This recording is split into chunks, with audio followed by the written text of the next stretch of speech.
1 p.m. Assalamu alaikum. This is Radio Pakistan. The news read by Daman Zaman. The headlines. Launching the Clean Green Pakistan Index in Islamabad today, the Prime Minister reaffirmed the commitment to make Pakistan green and clean with the support of the masses. Pakistan will table a resolution against the desecration of the Holy Quran in Norway at the OIC meeting being held in Jeddah today. The United Nations Secretary General Special Advocate for Inclusive Finance for Development has stressed the need for the use of technology to bring improvement in the financial inclusion. Military siege and lockdown continues in occupied Kashmir on the 113th consecutive day today. And now the news in detail. Prime Minister Imran Khan has reaffirmed the government's commitment to make Pakistan green and clean with the support of the masses.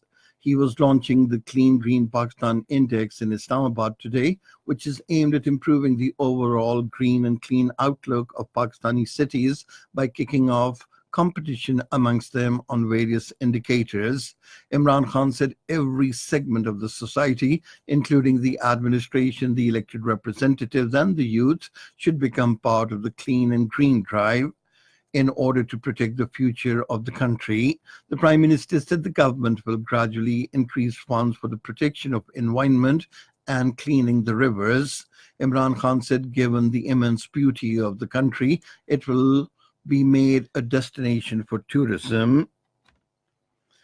Addressing the ceremony, the advisor to the Prime Minister on climate change, Malik Amin Aslam, said the government is committed to make Pakistan a clean and green country. He said in the first phase of the drive, healthy cleanliness competition will be conducted in 19 cities. He said students from schools and universities are being engaged in the drive. He urged the general public to make the drive a success. The President, Dr. Arif Alvi, has emphasized the need of effective implementation of the existing laws to ensure protection of women's rights in the country. Addressing an event in connection with the International Day for Elimination of Violence Against Women in Islamabad today, he said the Parliament has made effective laws for the protection of women's rights. To make them, to allow public spaces to welcome them without violence, without taunting on the streets, without people discouraging women to come into public spaces, that is very important. And I think what has happened over the last 6-7 years particularly, or 10 years, that the women have started participating in political movements.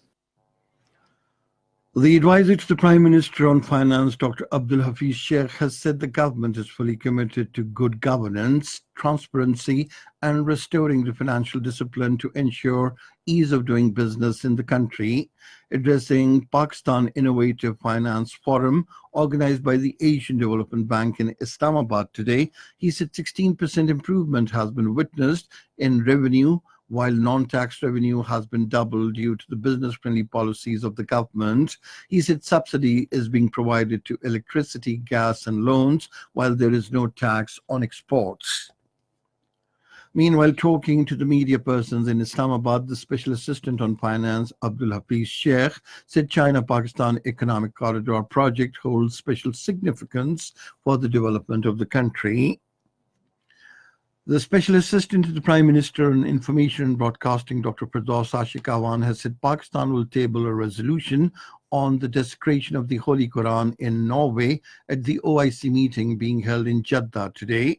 Talking to media in Islamabad today, the Special Assistant said she will represent Pakistan at the meeting and will sensitize the Muslim body to formulate an effective strategy to prevent such incidents in the world in future. She said Pakistan will also engage the OIC on the ongoing Indian atrocities in occupied Kashmir, where Kashmiris are detained since the last 112 days. She said Hindutva policy of the Modi-led government in India is also a challenge for Muslim world, as its top court has given a verdict on the Babri Mosque and snatched the rights of millions of Indian Muslims. The United Nations Secretary General Special Advocate for Inclusive Finance for Development, Queen Maxima, chaired a meeting on the financial inclusion in Islamabad today. Speaking on the occasion, she said Pakistan has made advancement towards financial inclusion, but still more needs to be done. She stressed the need for the use of technology to bring improvement in the financial inclusion.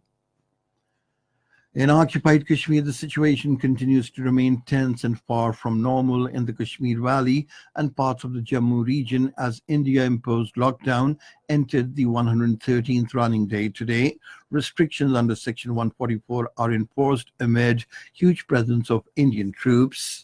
And that is the end of this news bulletin. For more news and analyses, log on to our website, radio.gov.pk, and you can also watch live video streaming of our bulletins on the link, facebook.com/Radio Pakistan News Official.